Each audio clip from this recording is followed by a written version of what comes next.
Hechos capítulo número 26, versículos 1 al 3. Entonces Agripa dijo a Pablo: «Se te permite hablar por ti mismo».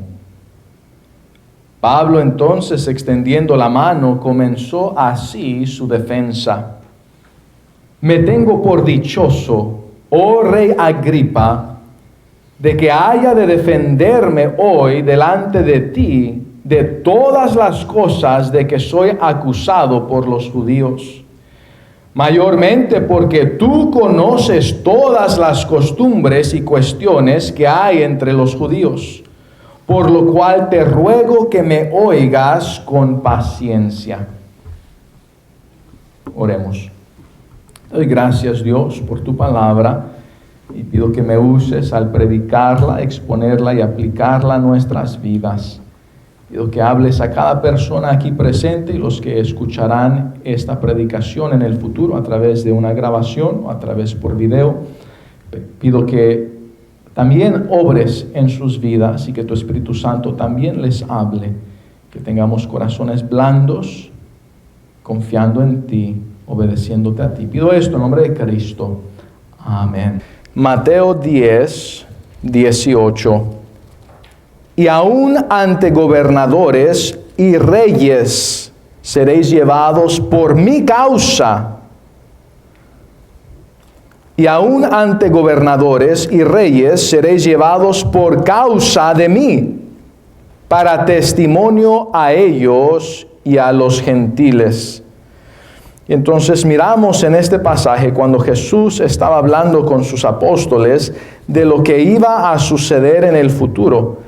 Él, después de elegir a los 12 apóstoles, les dejó saber que ellos,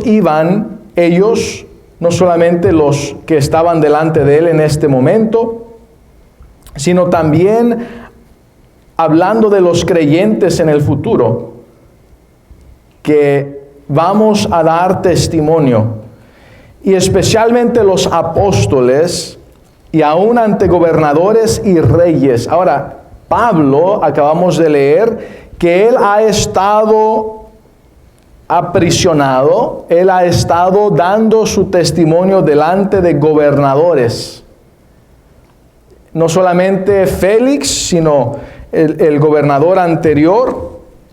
Regresando ahí al libro de los Hechos, miramos que él dio testimonio del Evangelio con Festo el gobernador y también Félix el gobernador, y entonces ahora leemos cómo va a dar su testimonio delante del rey Agripa. Y entonces lo que Dios dice, él lo cumple. Lo que Dios promete, él lo hace. Lo que Dios predice o dice antes que suceda, sucede. Ahora, no es porque él force que la gente haga cosas malas, es porque él sabe lo que está en el corazón del hombre y él dice, esto es lo que va a suceder, porque él sabe lo que las personas van a hacer. No nos obliga. Entonces, dentro del libre albedrío que Dios nos ha dado, dentro de la libre decisión de actuar, él sabe lo que cada uno de nosotros vamos a hacer. Y entonces él mencionó esto, y ahora Pablo está delante del rey Agripa. Y miramos otra vez en el libro del Evangelio de Mateo, ahí donde estuvimos en el capítulo 10. Noten lo que Jesús les dice, versículo 19, mas cuando os entreguen, no os preocupéis por cómo o qué hablaréis. Porque en aquella hora os será dado lo que habéis de hablar. Porque no sois vosotros los que habláis, sino el Espíritu de vuestro Padre que habla en vosotros. Entonces miramos que Dios les está diciendo que ellos prediquen la palabra de Dios, que el Espíritu Santo les va a decir a ellos qué es lo que ellos iban a predicar. Y entonces miramos en Hechos capítulo 16, Hechos capítulo 26, que el rey Agripa le dice a Pablo, se te permite hablar por ti mismo o puedes defenderte tú mismo. Y como un abogado defensor, Pablo comienza a hablar. Ahora dice Pablo entonces, extendiendo la mano, nos da a entender que en ese momento él no está encadenado al poder extender la mano. Nos da también el detalle que él está reconociendo al rey y él está respetando la posición y autoridad que tiene el rey. Es una costumbre en ese tiempo que era de respeto, que es lo que decimos, tiene buena educación, y literalmente, él al haber sido educado a los pies de Gamaliel, el juez en el Sanedrín, que era el más reconocido en aquel tiempo, el más respetado en aquel tiempo, cuando él fue estudiante de Gamaliel, a él lo conocían como Saúl, como Saulo. Y Dios, después que Jesucristo se le apareció a Saulo, es ahora conocido como el apóstol Pablo. Dios lo escogió a él como el 12º apóstol, porque sabemos que Judas Iscariote, aunque andaba entre los otros 11, siendo contado como uno de los 12, no era apóstol ni creyente era. La Biblia dice que Jesús dijo de él, excepto el hijo de perdición. Jesús, sabiendo que él iba a entregar a Jesús, permitió que por 3 años estuviese con Jesús. Quiere decir que tú puedes estar en la iglesia por años y realmente no dejar que Jesús sea tu Señor. Señor significa suprema autoridad. La palabra griega que se usa para traducir esa palabra al español, Señor, es kurios, que significa suprema autoridad, el que gobierna, el que dirige, el que manda. Entonces, aunque Judas Iscariote anduvo físicamente caminando, siguiendo físicamente por 3 años a Jesús, nunca dejó que Jesús fuera su Señor. Él lo seguía por conveniencia. Él, siendo convenenciero, Judas Iscariote no solamente sustraía de la bolsa de dinero que él era responsable, sino que él también esperaba que en ese tiempo Jesús se estableciese como rey de todo el mundo, y él, deseando ser uno de los príncipes, lo seguía por convenenciero, no porque había dejado que Cristo le redimiese. Pero Pablo, Saulo, él cuando miró a Jesús y le dijo, Señor, ¿qué quieres que yo haga? La Biblia dice que Dios escogió que Pablo fuese el 12º apóstol. Y apóstol no que votaron por él los otros apóstoles, no era una posición que Dios les dijo que votaran por ella. Era un llamado que Jesús mismo hizo, y Jesús mismo lo escogió, y Jesús mismo le enseñó por 3 años en el desierto de Arabia. Jesús mismo fue el que lo escogió y lo envió como apóstol. Y entonces Dios, en el capítulo 9 del libro de los Hechos y el versículo 10, dice así: había entonces en Damasco un discípulo llamado Ananías, a quien el Señor dijo en visión, Ananías. Y él respondió, heme aquí, Señor.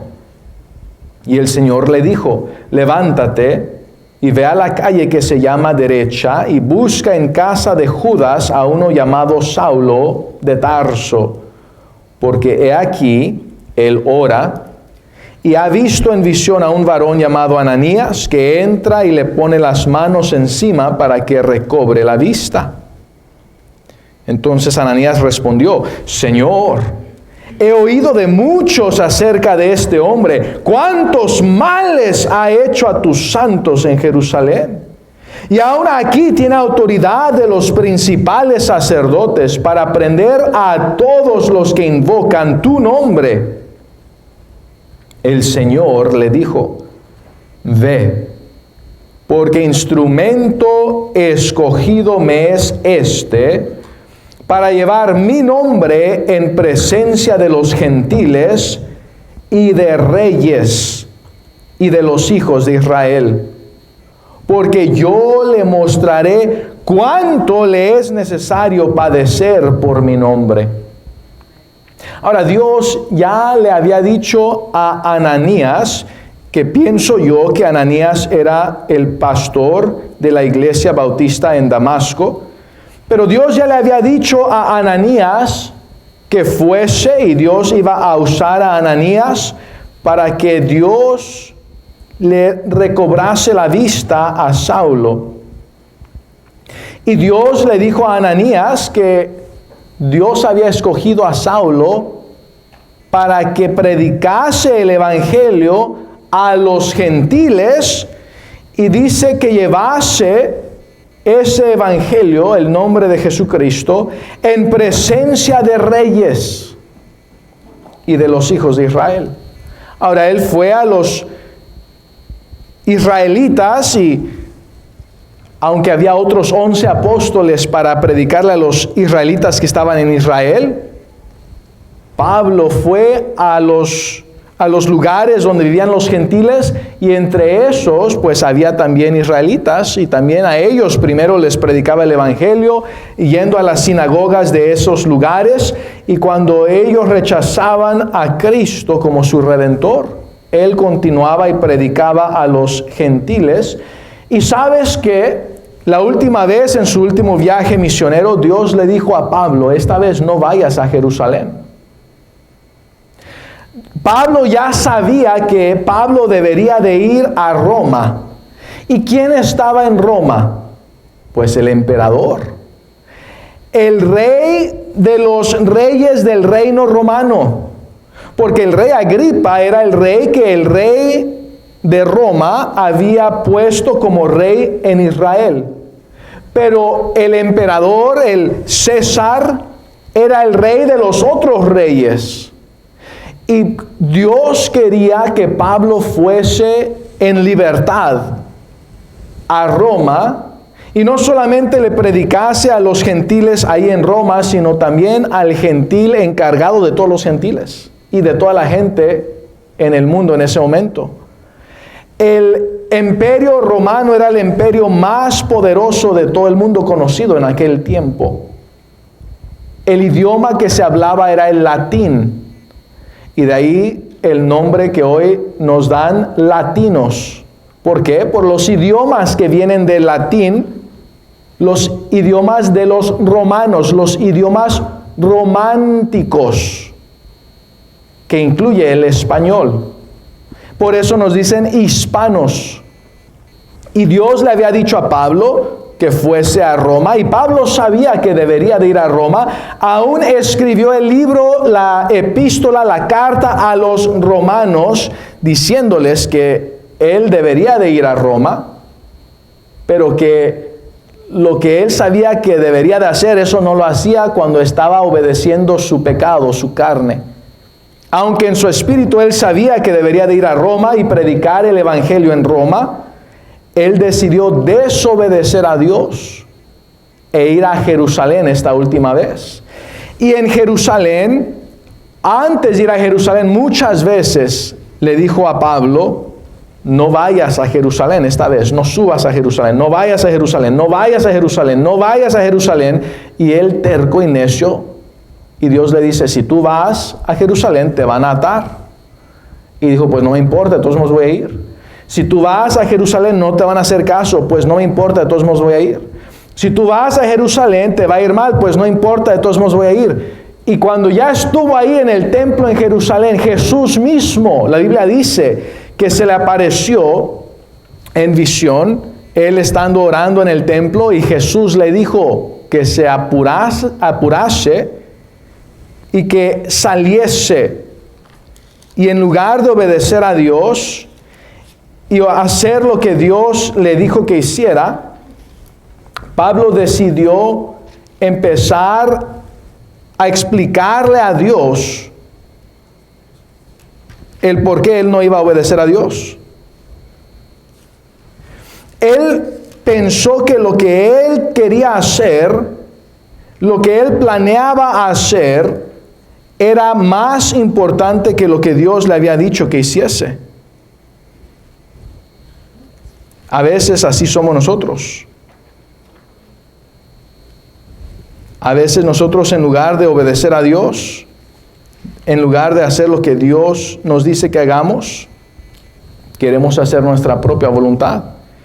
En el capítulo 22, el versículo 18, dice: y le vi que me decía, voy a leer desde el 17, y me aconteció, vuelto a Jerusalén, que orando en el templo me sobrevino un éxtasis, y le vi que me decía: date prisa y sal prontamente de Jerusalén, porque no recibirán tu testimonio acerca de mí. El 19 dice: yo dije: Señor, ellos saben que yo encarcelaba y azotaba en todas las sinagogas a los que creían en ti.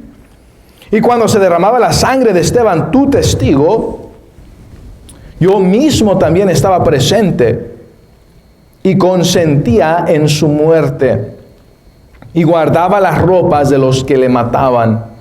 En sí, la palabra ahí, testigo, en griego es una palabra de la cual transliteramos la palabra mártir.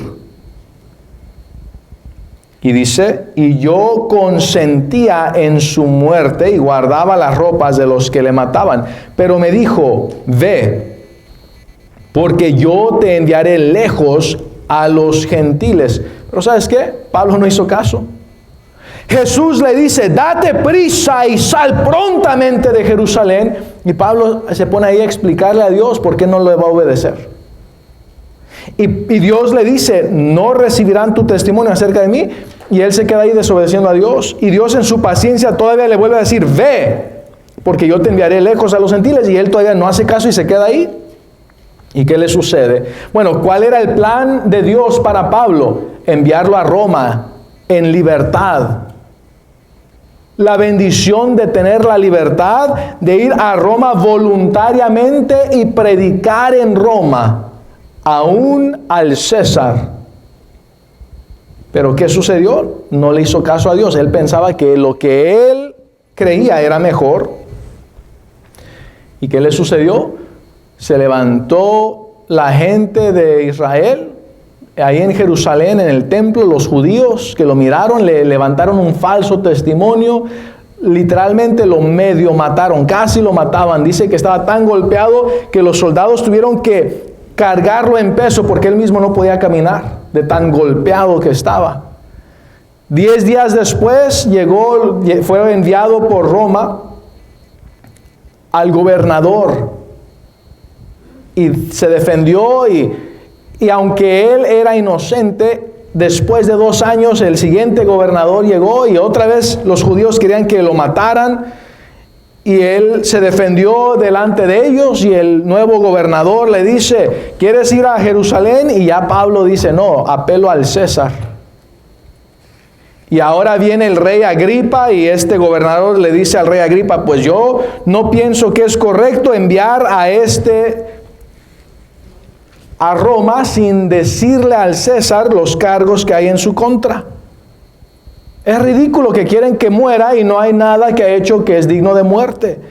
¿Podrías tú escucharle? Y el rey Agripa dice: claro que sí. Y entonces Agripa dijo a Pablo: se te permite hablar por ti mismo. ¿Y sabes qué? El plan de Dios para Pablo era que diera testimonio delante de gobernadores y delante de reyes, pero no como prisionero. El plan de Dios para Pablo era que diera testimonio delante de gobernantes y delante de reyes en su libertad. Pero Pablo, por desobedecer a Dios, ahora está haciendo lo que Dios dijo que era requerido que hiciera: dar el testimonio delante de gobernadores, dar el testimonio delante de reyes. Pero ahora, ¿cómo estaba él? Ahora estaba encarcelado, ahora estaba como prisionero. Entonces, si tú piensas que Dios no va a cumplir su palabra y que tú vas a hacer lo que te da la gana, Quizá termines como Pablo, de todos modos haciendo lo que Dios dijo, pero en la prisión en lugar de en libertad. Haciendo lo que Él dijo por la mala en lugar de por la buena.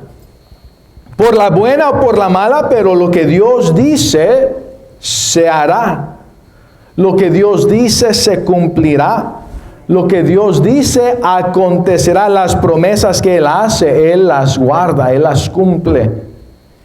Y dice en el versículo 2, Hechos 26:2, Pablo dice, me tengo por dichoso. Esa palabra dichoso también en su contexto incluye bendecido, alegre.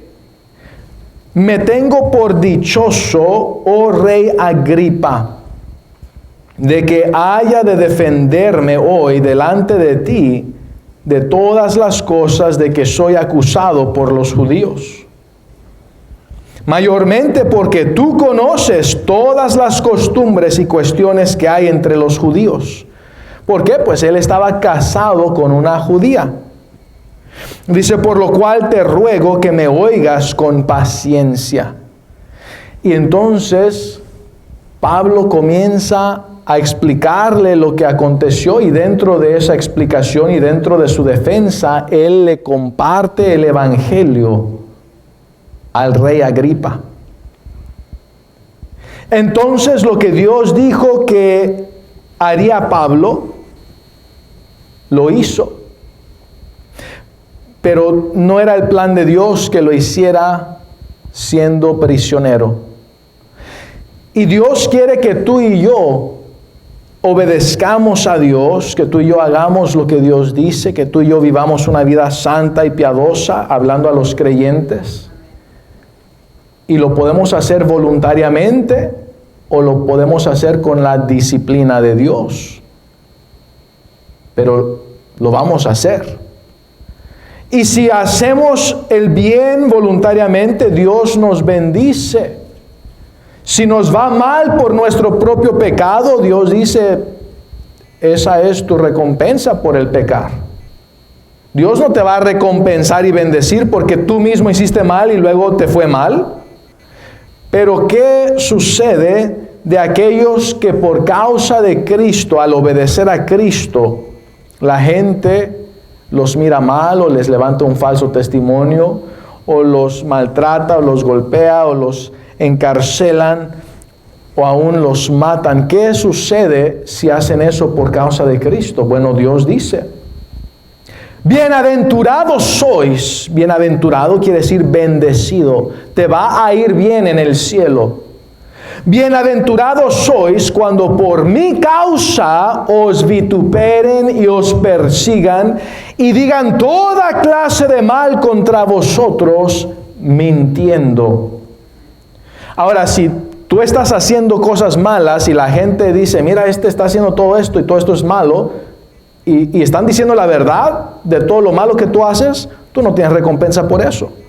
Pero si tú estás haciendo el bien, tú estás obedeciendo a Dios y la gente te dice cosas o dice cosas malas de ti y ellos están mintiendo, ellos están levantándote un falso testimonio, entonces Dios dice, yo a ti te voy a bendecir, a ti te voy a recompensar. Tú eres bienaventurado, bienaventurada.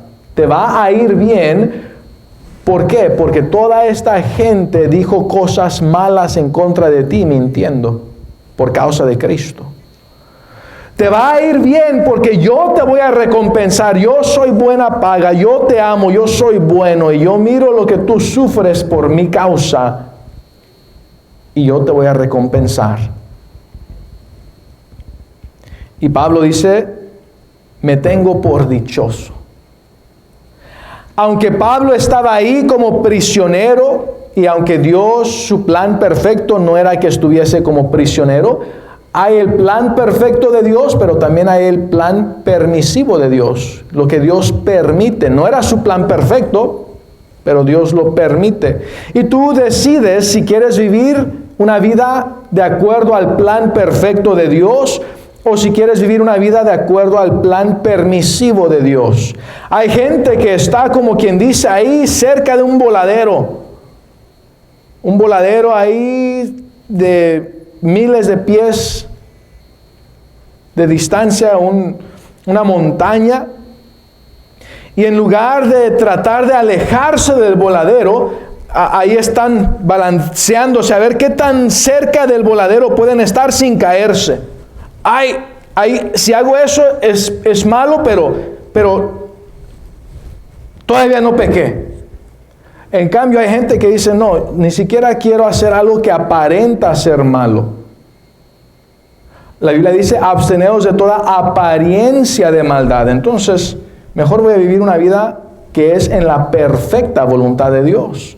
No en la voluntad permisiva donde Dios dice, bueno, ahí todavía no estás pecando, pero aparenta ser pecado. Y como aparenta ser pecado, aunque no sea pecado, para no causar que un nuevo creyente tropiece o ser piedra de tropiezo a un nuevo creyente o a otro creyente, mejor no hagas eso. La Biblia, por ejemplo, dice que no miréis el vino cuando rojea. No mires las bebidas alcohólicas. Y si tú agarras una botella de cerveza y tiras toda esa cerveza ahí en el zinc que se vaya por el drenaje, y tú la enjuagas con agua y está bien limpia, y tú adentro de esa botella le pones jugo de uva o le pones refresco, y tú te tomas ese jugo de uva o ese refresco en esa botella, y la gente alrededor pudiese pensar que tú estás bebiendo algo alcohólico y pudiese ser de piedra de tropiezo a ellos. Entonces Dios dice, mira, eso literalmente no es pecado el tomar jugo de uva o un refresco, pero aparenta ser pecado, aparenta que estás haciendo algo malo. Entonces ni siquiera hagas eso para que otros no vayan a tropezar. Pablo dijo, si algo a alguien le es causa de tropiezo para no vivir para Dios, para no servir a Dios, yo prefiero ni siquiera comer carne. Si para un vegetariano es una causa de tropiezo el que yo coma carne cuando yo lo invito a cenar, pues en esa comida yo como puras frutas y verduras. Yo me hago vegetariano esa cena para que a esa persona no le sea piedra de tropiezo. No que es pecado comer res o pollo. Pero dice, ni siquiera como carne para no serle de piedra de tropiezo a alguien que sí piensa que es pecado comer res. Hay personas en la India donde ellos adoran a las vacas. Entonces un misionero no va a invitar a alguien ahí en el país de la India, en ese lugar, e invitarles a que coman un bistec de res, porque sería una piedra de tropiezo para que ellos sean salvos. Entonces él dice, mira, no hagas algo que va a causar que alguien sea de piedra, que alguien se tropiece o que alguien piense mal. Pero aquí miramos a Pablo haciendo la voluntad de Dios, aunque fue de una manera que Dios permitió, no era el plan perfecto de Dios. Él sigue evangelizando delante de gobernantes, sí. Él sigue evangelizando delante de reyes, sí. Así como Dios dijo, sí. ¿Qué aprendemos de Dios? Que Dios cumple su palabra. Que Dios hace lo que dice que va a hacer. ¿Y qué podemos aprender nosotros? Bueno, aprender cuando otros hacen algo malo que les va mal. Y adquirir sabiduría. El avisado mira el daño y le saca la vuelta. Si esa persona pecó de esa manera y le fue mal, pues yo no hacer eso. Si esa persona desobedeció a Dios y le fue mal, yo aprender a obedecer a Dios en lugar de desobedecer a Dios. ¿Para qué? Pues para que no me vaya mal como esa persona. Y Pablo, siendo una persona tan piadosa, una persona usada por Dios grandemente, muchos dicen que él es el mayor, aparte obviamente de Jesucristo, quien fue perfecto y fue el misionero mayor que dejó el cielo para venir a la tierra en la misión de salvar a la humanidad del infierno. pero aparte de Jesucristo, quien es un perfecto ejemplo, quien fue perfecto es Dios, Jehová el Verbo manifestado en carne, vivió una vida perfecta, murió en nuestro lugar, fue sepultado, resucitó al tercer día, pero aparte de Jesucristo, otros dicen, bueno, Pablo fue de todos los plantadores de iglesias, los evangelistas, y bíblicamente el evangelista era el que iba a una ciudad a compartir el evangelio, plantaba una iglesia, es lo que hoy en día los conocemos como plantadores de iglesias o misioneros. Y dicen, bueno, él fue el más grande o el usado por Dios más que cualquier otro en la Biblia. Pero aún él, cuando desobedeció a Dios, le fue mal. ¿Sabes qué? De toda la Biblia hay una persona que Dios dice que era el hombre más manso sobre toda la faz de la tierra, y dice que ese era Moisés. Y Dios lo puso a él en su mansedumbre, como podemos usar el ejemplo de un caballo salvaje después de ser amansado. Sigue siendo fuerte, no pierde los músculos, no pierde su fuerza, sigue siendo un caballo asombroso, pero ahora bajo el control de quien lo guía. Eso es manso. Moisés era manso, el hombre más manso de toda la faz de la tierra, el mejor educado de toda la faz de la tierra. Había crecido como príncipe, como un semidios, porque los egipcios le llamaban Moisés, que quiere decir sacado del agua, quiere decir nacido del río Nilo, y para ellos el río Nilo era un dios. Quiere decir que Moisés para los egipcios era un hijo del dios río Nilo, era como un dios él mismo. Y lo miraban a él, y él había recibido la mejor educación del mundo en aquel tiempo. Pero él aprendió a someterse a Dios. La Biblia dijo, él es el hombre más manso sobre toda la faz de la tierra. Pero ¿sabes qué? Cuando Dios le dijo la segunda vez, la primera vez le dijo, golpea la roca y saldrá agua. Y la roca es un símbolo de Cristo, porque Cristo dijo, yo soy la roca. Y golpear la roca era un símbolo que Jesucristo sería golpeado, que Él moriría en la cruz. Y que saldría agua viva era un símbolo que Jesús dijo, yo soy el agua viva. Pero la segunda vez Jesús, Dios, Jehová el Verbo, le dijo a Moisés, ahora háblale a la roca y saldrá agua. ¿Por qué? Porque después de que Jesús iba a ser crucificado, iba a ser golpeado, iba a morir, ser sepultado y resucitar al tercer día, la Biblia dice que ahora el que invocar el nombre del Señor será salvo. El que decida dejar que Cristo sea su Señor, el que reciba a Cristo como su Redentor, será salvo. Invocar significa apelar al nombre de. El que invocar el nombre del Señor quiere decir el que apelare al nombre de Jesucristo. Que Él sea quien le redima. Que Jesucristo sea quien le salve. Porque Jesús quiere decir Jehová salva. Y el que invocare el nombre del Señor sería salvo. El que apelare al nombre del Señor. El que pidiese a Dios que le salvase del infierno, que le redimiese y pagase su deuda y le regalase el cielo, sería salvado. Y era una foto perfecta. Y Dios dijo, ahora háblale a la roca. Pero Moisés se enojó y golpeó la roca la segunda vez. Y Dios en su misericordia causó que saliera un río de agua para dar de beber a toda la nación de Israel, unos entre 3 a 6 millones de personas, y todo su ganado, todas sus ovejas, sus chivos, todo.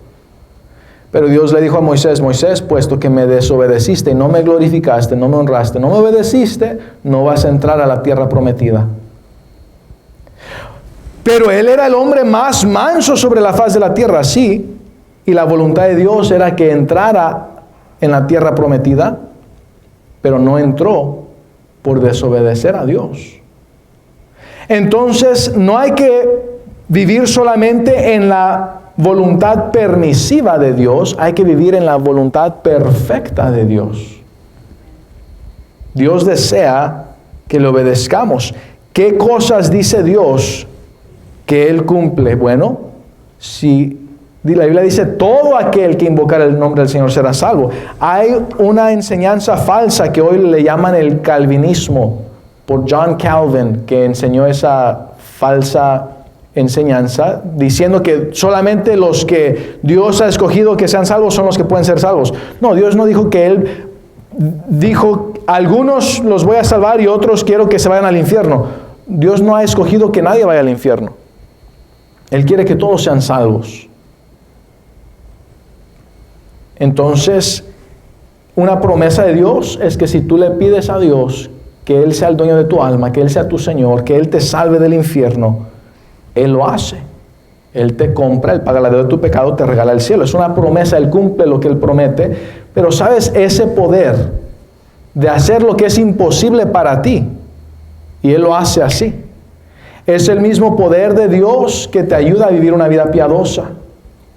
Es el mismo poder de Dios que te ayuda en tu vida diaria a caminar con Cristo. Tú lees la Biblia, cada día lee un capítulo diferente de la Biblia y vas a tener comunión con Dios, vas a escuchar la voz de Dios a través de su palabra y el Espíritu Santo te va a hablar a tu espíritu.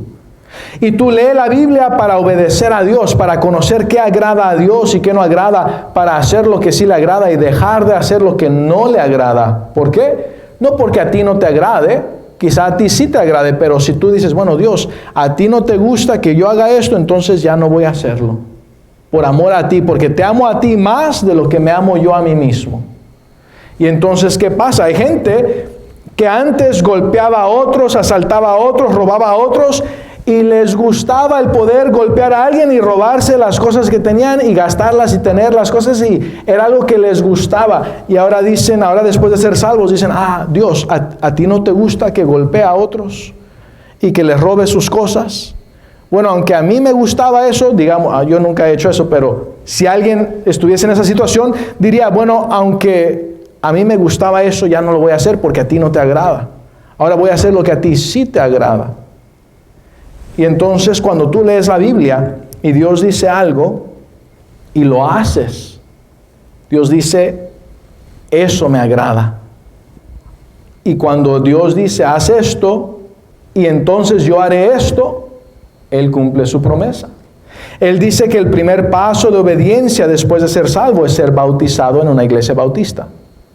¿Por qué? Pues miramos que Jesús caminó literalmente días y días hasta llegar al río Jordán para ser bautizado por Juan el Bautista, para identificarse con el bautismo bautista, porque Cristo fundó una iglesia bautista en doctrina y práctica, y Él dice que el primer paso de obediencia, mostrando que no te avergüenzas de Cristo, mostrando que estás agradecido que Él te ha salvado, mostrando en agua físicamente que antes estabas muerto en delitos y pecados y ahora tienes vida eterna en Cristo, das ese paso de obediencia y eres bautizado y a Dios le agrada.